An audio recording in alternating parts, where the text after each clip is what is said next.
All right, Jesse on fire. Welcome back, you guys. So we're creeping up on Christmas, and so I wanted to keep the Christmas cheer alive by talking about the Epstein file drop and the photographs that have come out that indicate things we've talked about many times on this channel related to which gods that these guys worship, Like, because the idea that they're, atheists, no, not atheists, okay? Not atheists. Can you think of anybody else that doesn't like Christianity? I'm trying to remember. Who else was it that thinks Christianity is bad if we're not talking about atheists and we're not talking about Muslims? What is it again? Oh, right. The kinds of people who would have art like this on their wall, okay? So we're going to take a look at, but listen, let me tell you something.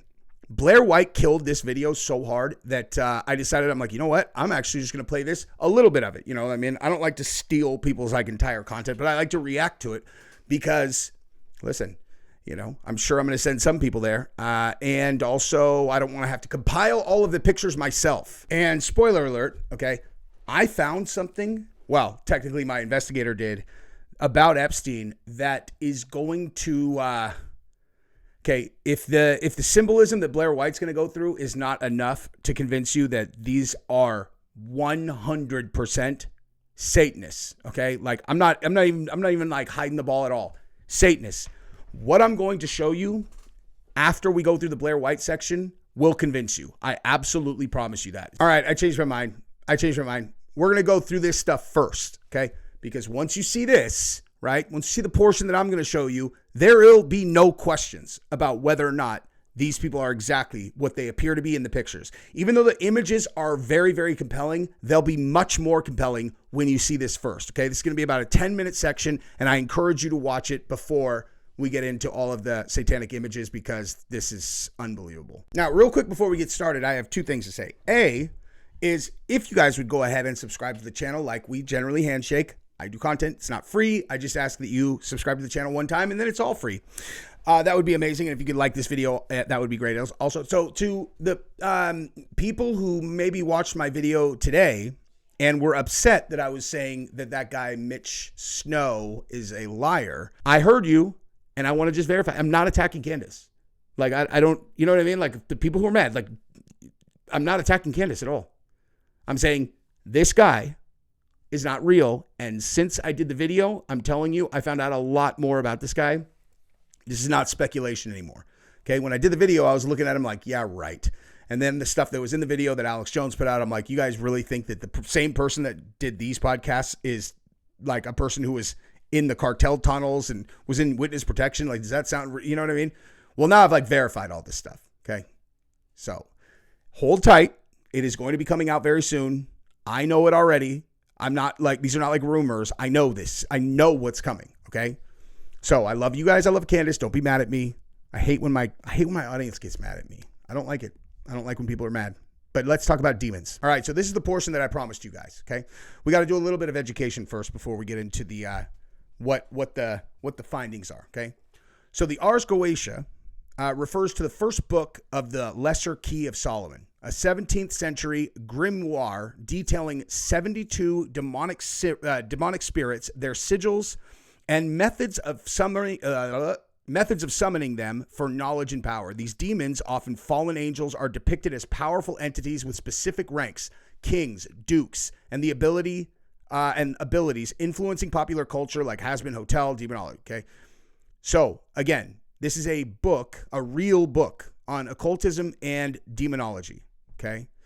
So now let me show you something else. Okay. This is Moloch. Now, Moloch is a different demonic, demonic entity, apparently not in the Ars Goetia, but just for context, Moloch falls into a category where I can't talk about what the generalized, thing that you do in order to please this one is, because it involves a topic that you can't even mention on this platform. So I'm not going to, but when you make a person that starts off real small before they grow real big. Okay. And in the Clinton emails from 2015. Okay, this is the reason why they always connected, or, the Clintons to this stuff. Is, well, this among many other things, okay? Many other things that hopefully, I'm recording this first, I will have probably mentioned earlier related to the Podestas and all that, okay? But this is something that Hillary wrote. With fingers crossed, this is in her leaked emails, okay? The old rabbit's foot out of the box in the attic, I will be sacrificing a chicken in the backyard to Moloch. Okay, so like, it's like a joke, right? It sounds like a joke because she's mentioning it with rabbit's foot and all that, but like, who even knows what Moloch is? I never heard of Moloch ever until these emails. That's fine. Okay, but now we're going back to the original book of demonology, okay, and how you summon them is in that book, the Ars Goetia, and here's how you pronounce it, okay, just so that we're all on the same page. This is important. Ars Goetia, Ars Goetia. Okay.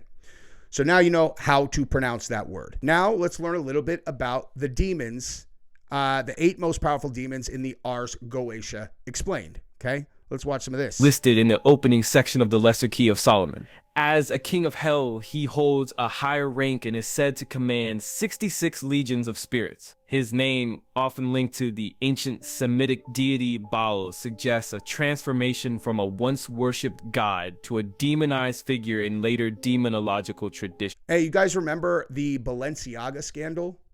And they had the yellow tape that said Balenciaga with the extra A. And everybody was like, do you understand how much of the Satan stuff is in this stuff that these guys are putting out? Okay, do you guys know about demonology? Did you ever hear of this Baal thing prior to them putting that out or prior to any of this stuff? Okay, so that's one of them. Okay. Baal's most well-known power is invisibility. Those who summon him seek his ability to make people vanish from sight. A valuable skill for spies, thieves, and occult practitioners who desire stealth. You know what? Let's skip to this one real quick, okay? So this is Berith, okay? Let me just play a little bit of this for you, because this is the person you make a deal with if you want to be famous, rich, okay? Have everything that you want. He turns metal into gold, okay? Listen to this. Alchemist, or the regal figure who always knows more than he says. His powers to reveal, transmute, and bestow have made him a fascinating character, a symbol of both the magnetic pull of wealth and the dangers of unchecked ambition. So, whether you're trying to unlock the mysteries of time, transform your ordinary life into one of opulence, or gain recognition, Berith is the demon you might consider calling.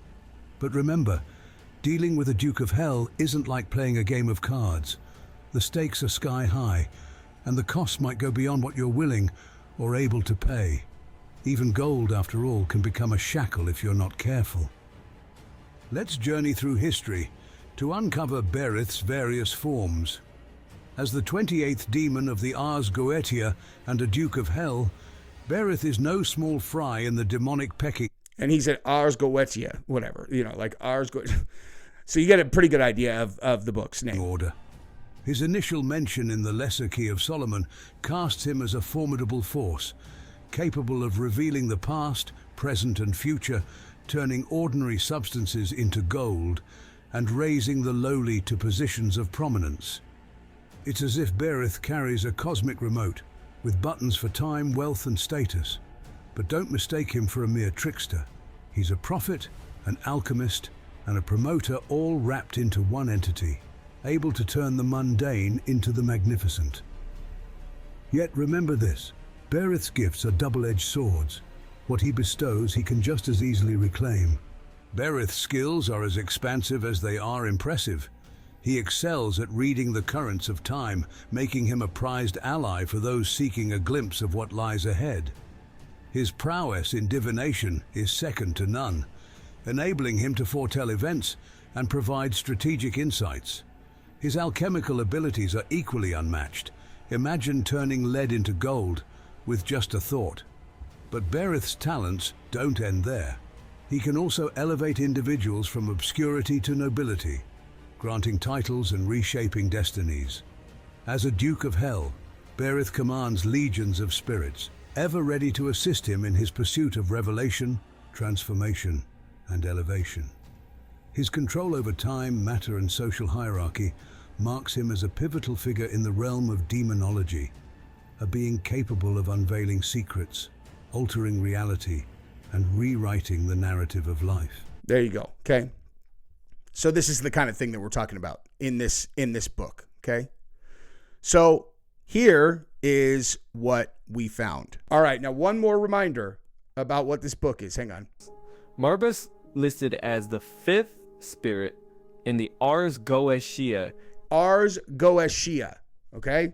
Now watch this. So apparently, the company that Jeffrey Epstein used to invest in Peter Thiel's company is called Ars Goetia. Okay, you see it right there?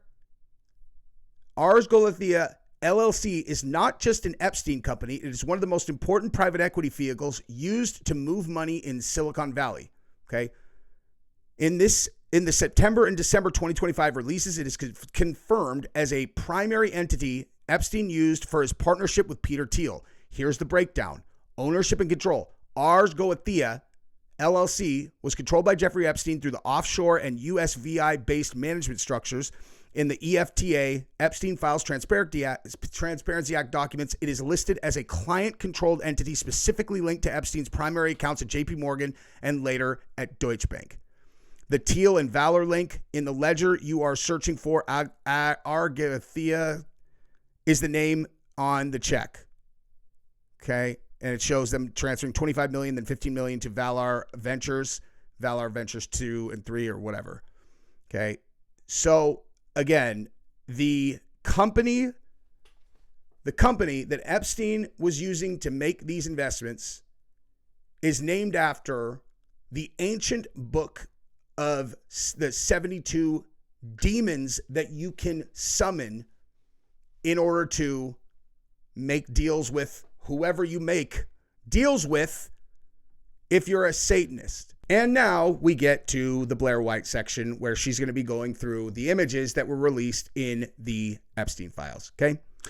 This one doesn't probably need a whole lot of explanation, but let's rock and roll. Movie Eyes Wide Shut, which is a very, what I call a tell you movie, which is where they just put the truth in plain sight, which is also why they call it Eyes Wide Shut. It's the things we don't want to see. And that movie is heavily about all the occult activities, satanic ritual abuse, the leeches partake in. And why Epstein would have this or be a fan of that movie is also very telling. Hang on. I'm a big fan of that movie. I love that movie. That said, I'm not a fan of people who would partake in it. It's just a good movie. And also, you know, it's something that I didn't notice until just right now. Hey, what does that look like? Hey, how about that right there? Anybody an expert on this subject? Anybody recognize that symbol? Because they're not hiding the ball, okay? That symbol means something. And if you don't know, you should, okay? It's a topic I can't talk about, okay? That is a very well-known symbol. And I mean, it's just terrifying to even have that in your house. I mean, ew. So, this picture makes me laugh. Here's a photo of Hillary Clinton looking like she just sacrificed a to Moloch. Right? Oh, I thought it's just a chicken, though. Literally. I mean, she looks like a witch. It is what it is. It is what it is. Notice she has no reflection in the mirror. It's giving witch. And if you think that's so far off, I mean, WikiLeaks years ago had emails with her talking about sacrificing chickens to Moloch. I'm not kidding. Like, I feel like sometimes I say stuff and people are like, I don't even know. Like, we're ruled by lizards who like kids, and they're also witches. She looks terrifying. I wonder what it's like to be in her household right now. Probably not very good. We haven't even talked about any of the Clinton stuff, but, the new Clinton stuff. Seems like he's the one that got sacrificed. You know what I mean? But let's go ahead and continue on this journey together. You know, Shane, never leaving that man, though, who, trust me, there's a lot of him in here. So here is again, I know that like atheists or people who are not religious, like sometimes they don't have really a lens to look at this for what it is, but like they're Satanists. Correct. And I assume that Blair is going to be very interested to find out that Jeffrey Epstein named one of his companies after the demonic book, or the book that you summon the 72 demons that you can, make deals with from, and then use that to do these Peter Thiel things, who's always talking about the Antichrist, which is interesting, Right there, and look at that orb in the photo, right underneath these devil masks. Or are they masks or they art? I don't know. I wish you could kind of more clearly see what these books are, kind of spell books. It's right in front of you. And this is really what helped me, like, there's a lot of reasons why I'm now someone who is connected to God and came to Christ and believes in God. But one of them was seeing how evil the world truly is and seeing how the people who rule us are definitely not atheists.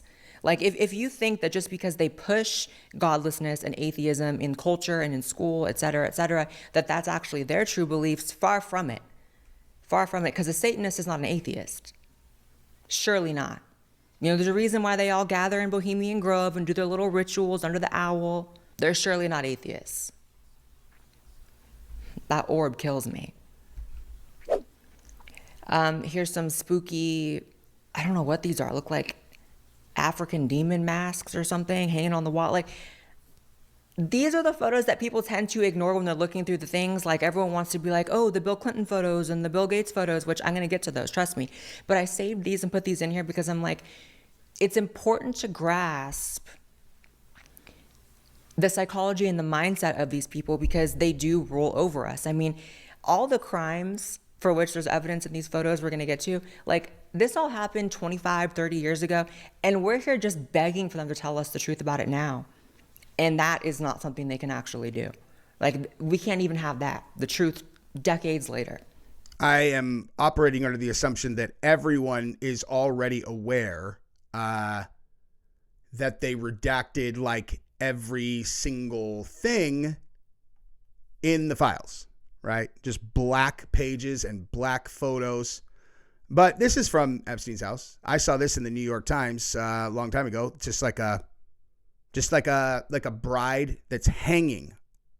And that's in his New York mansion, the Manhattan one. Just hanging, dude. $60 million property. And I know what art will look good here. Let's make a doll of a bride and then have her hanging. You're all... What motif are you trying to drive? They're all, what? I mean, I'm just saying, like, when I put things on the wall, I'm generally trying to communicate things to people. Like, I'm a person who strives for greatness. Or like, I don't know. I used to have a painting in my house that was like a chessboard, and on one side there was like a devil, on the other side it was like an angel, and I thought that was like really crazy fucking smart when I was like in my 20s, where I'm like, see, I have a choice to make all the time, kind of like stupid, as an older person, but like, trying at the time to be like, look, I'm a deep thinker, or an idiot, or both. Thinking deep doesn't mean you're smart, but what are you communicating here as like a 70-year-old man or 68-year-old man, whatever he was, with a hanging bride? Or a bride, I mean, maybe this is a bride who's rappelling down a rope, right? So, again, even if, like, best case scenario, it's an escaping bride in her wedding dress. She's like, get me out of here, because I like what they do better. Just get me out of this dress as fast as possible, Jeffrey, with your egg dick. From the ceiling of his staircase. What that means to him, I don't know, but it's just more depictions of violence against women, obviously. Here is a really strange photo of what looks like a woman laying in bed with some kind of reptilian. laying in bed with a green man. I don't know what to tell you. Yeah, that one is weird. All right, so more weirdness. Let's just check this out. Shoving his fat face with cake, wearing U.S. Army pants with a bunch of Talmud books behind him. So another insight into his spiritual beliefs. Here's a book called The Whole Spy Catalog, which is an infamous book written by, I believe, someone who was in the KGB. There's evidence of Epstein also working for the KGB, on how to blackmail people by video without them knowing. So, I mean, it is what it is. That's clearly part of what he did. Although I also feel like it's important to note that there is enough information, knowledge, and whistleblowers out there to know that it wasn't just sex trafficking and, you know, sexual blackmail that Epstein was partaking in. He was clearly a facilitator for a lot of different projects. He was connected to a lot of physicists. He had a lot of, and Brett Weinstein breaks this down really well. So maybe go listen to what he says about it. But Epstein had a lot of interest and involvement in anti-gravity research, which also connects to my interview with... The guy was into everything, okay? For some reason, everybody has started running with this narrative that he was like dumb. They're like, he wasn't even smart, man. The guy wasn't even smart. It's like, what movie have you guys been watching? He wasn't very smart. I mean, maybe he was really dumb and he summoned Balbarith, right? Maybe he did a deal with this guy, and it doesn't matter if you're smart or dumb. He made a real big deal with this dude. And, he got a certain amount of time where he was able to do whatever he wanted, have no problems whatsoever.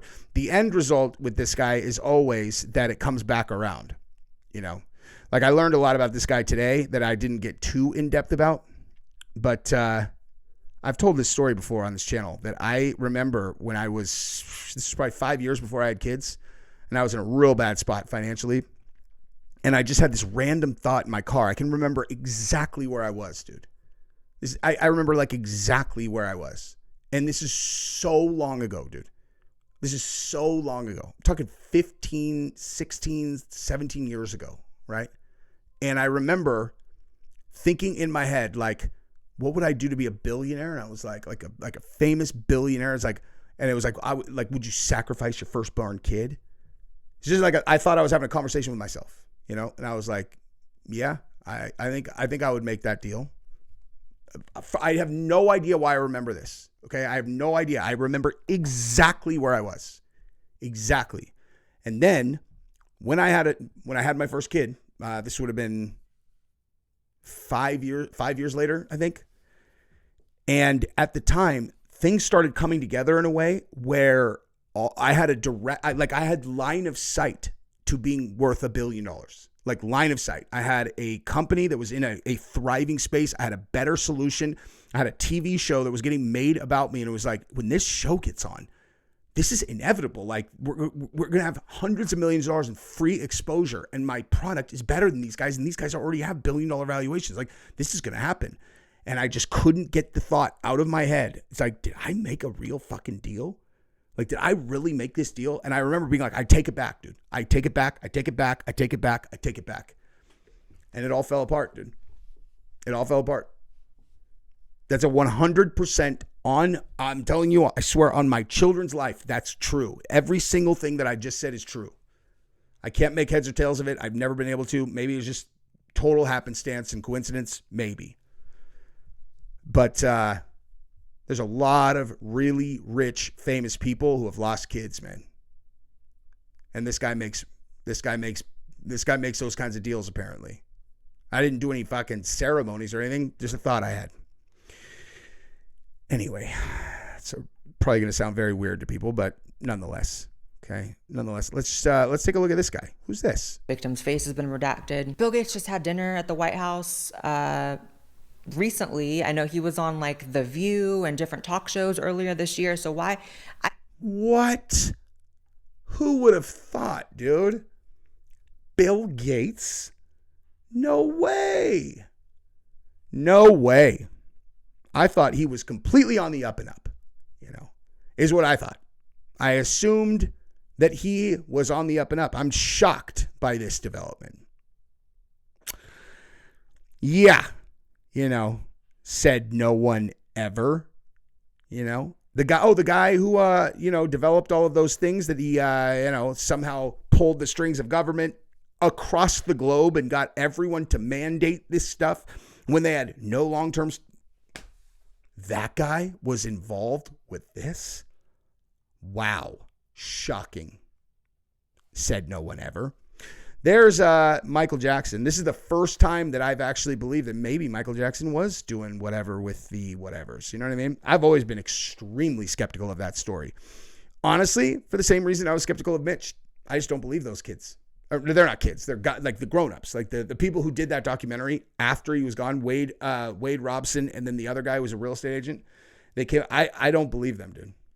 I really don't. And I am like hard on people who are even accused of that thing. Like, you better, you know what I mean? Like, better prove it. But those guys just screamed making up a story so that they can rob his estate. I never believed. I don't know why.